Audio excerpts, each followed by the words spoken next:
Et le député européen de la France Insoumise, Younous Omarjee, est actuellement en Guadeloupe. Il est en studio avec nous. Bonjour. Bonjour.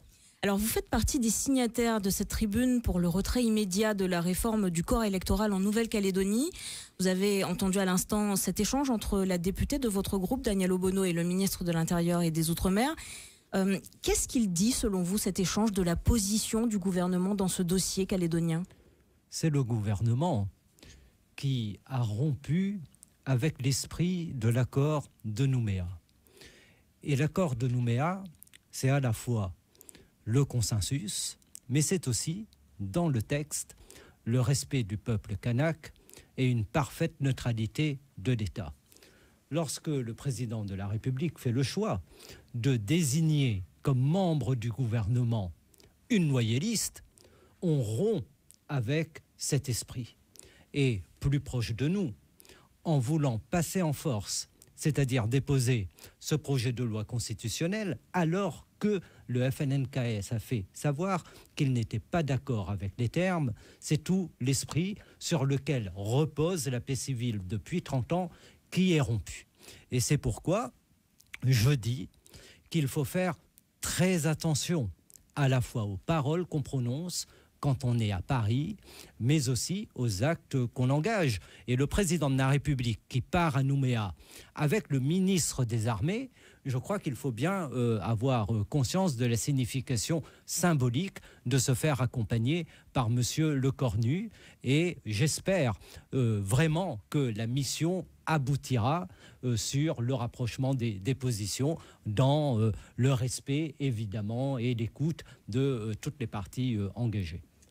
C'est justement une mission dans laquelle les élus ultramarins comme vous peuvent intervenir, ont toute leur place. Écoutez, je suis en campagne électorale, je crois que je suis la dernière personne qui pourrait jouer un rôle dans ce dossier.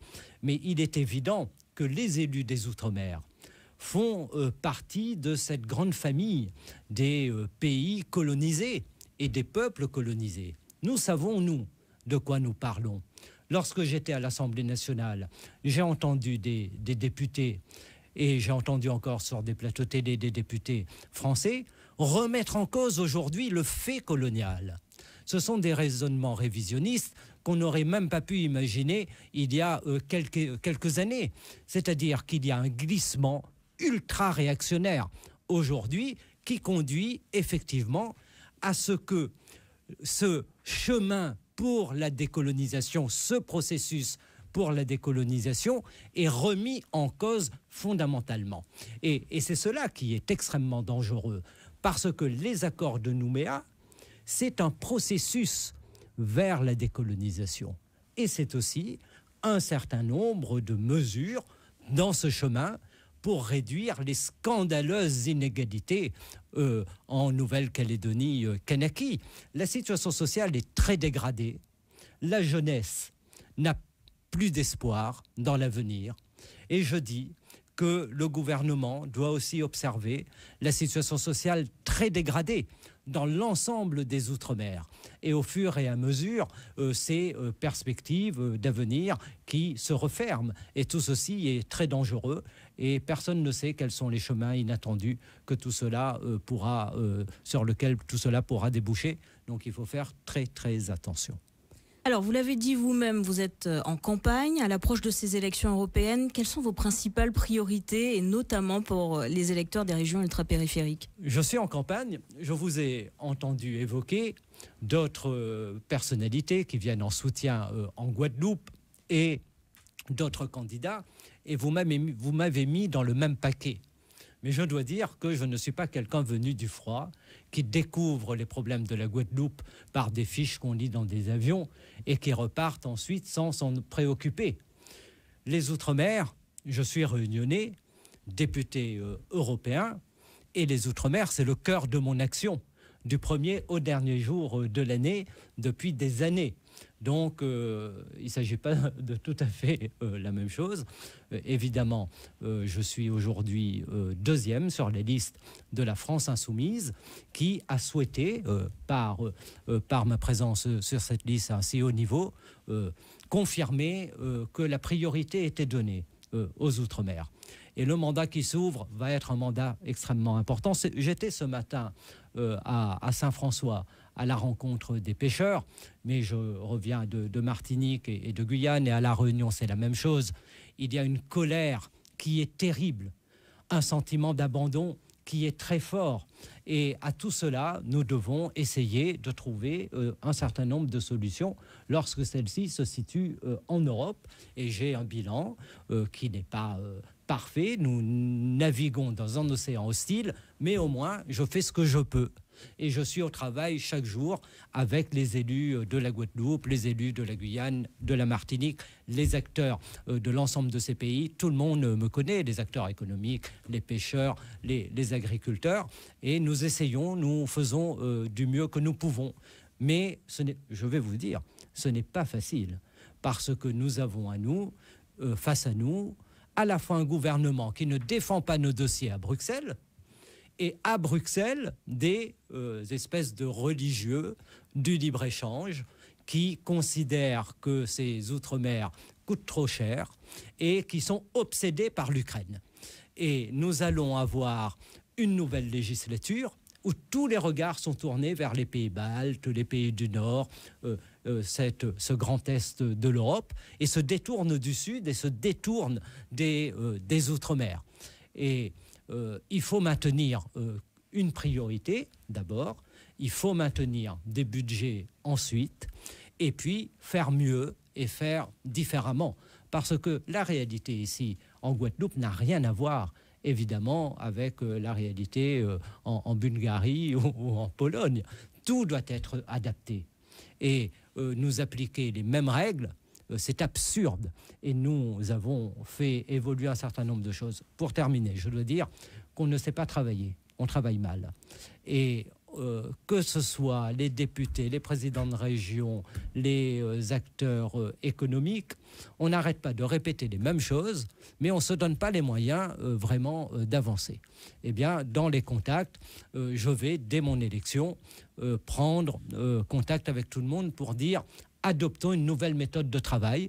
Par exemple, pour la pêche, orientons-nous sur un mémorandum de la filière pêche, avec non pas des grands discours et des grandes phrases, on n'en peut plus, mais des mesures très concrètes, qu'on nous dise exactement quelle norme est inadaptée et ce sur quoi le député doit faire le travail législatif. Parce que ce n'est pas à Bruxelles qu'on peut inventer les choses. Ce sont les pêcheurs qui connaissent leur réalité, ce sont les agriculteurs qui connaissent leur réalité.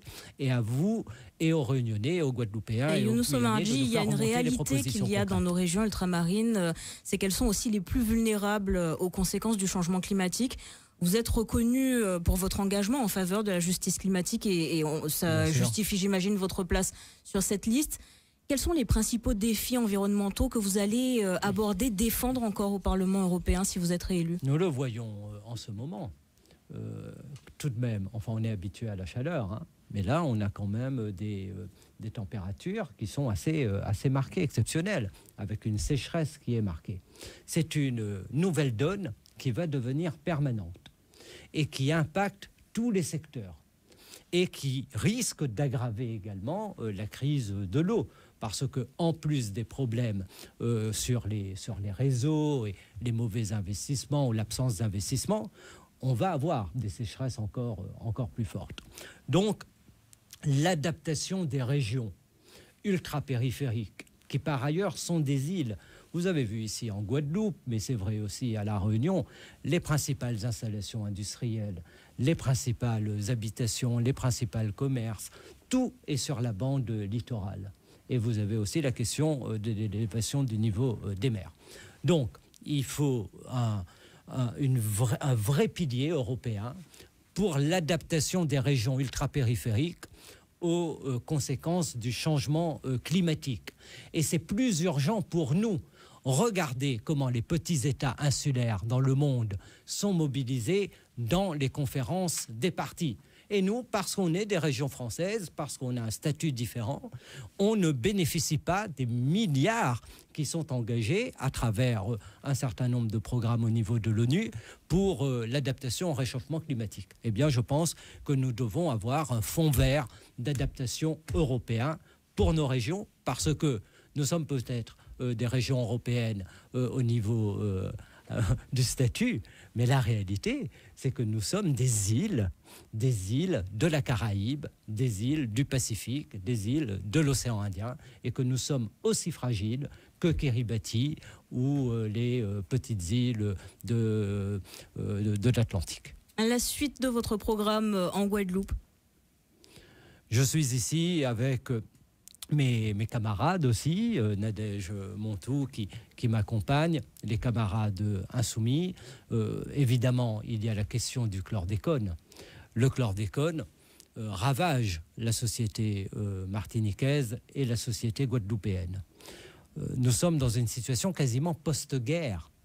Bon, il y a un scientifique qui disait que c'est une situation équivalente au passage à l'explosion de Tchernobyl. Donc, là encore, l'Europe ne peut pas rester en dehors. Et je crois qu'il existe des fonds qui peuvent être mobilisés d'ores et déjà pour la recherche, pour aller vers un travail de dépollution. Et puis, bien sûr, continuer à se battre pour la reconnaissance des maladies, beaucoup de maladies rares. Les gens sont en souffrance, enfin on ne se rend pas compte, il y a eu la pandémie du Covid-19 où les gens ont été abandonnés et traumatisés, inquiets des conséquences de la pandémie, avec en plus on leur dit qu'il y a des maladies du chlordécone, plus le chlordécone, plus une situation économique extrêmement difficile. Tout ça crée et la crise de l'eau, tout ça crée un contexte où les gens n'en peuvent plus. Donc de tout cela, évidemment, j'en discute avec les Guadeloupéens que je rencontre pendant mon séjour. Mais je suis en réalité quasiment en Guadeloupe, en Martinique, en Guyane, à La Réunion et à Mayotte, chaque jour au Parlement européen, puisque tous les jours sur la table, il y a les dossiers de nos territoires. Merci Younous Omarjid d'avoir accepté de répondre. Je rappelle quand même invitation. que les élections européennes, c'est le 8 juin, parce que les gens ne le savent pas. Le 8 juin, un seul tour, que chacun s'intéresse, et puis en conscience, que chacun se détermine. Mais il faut aller voter le 8 juin, parce que c'est important. Et je suis deuxième sur la liste conduite par Manon Aubry, pour la France insoumise.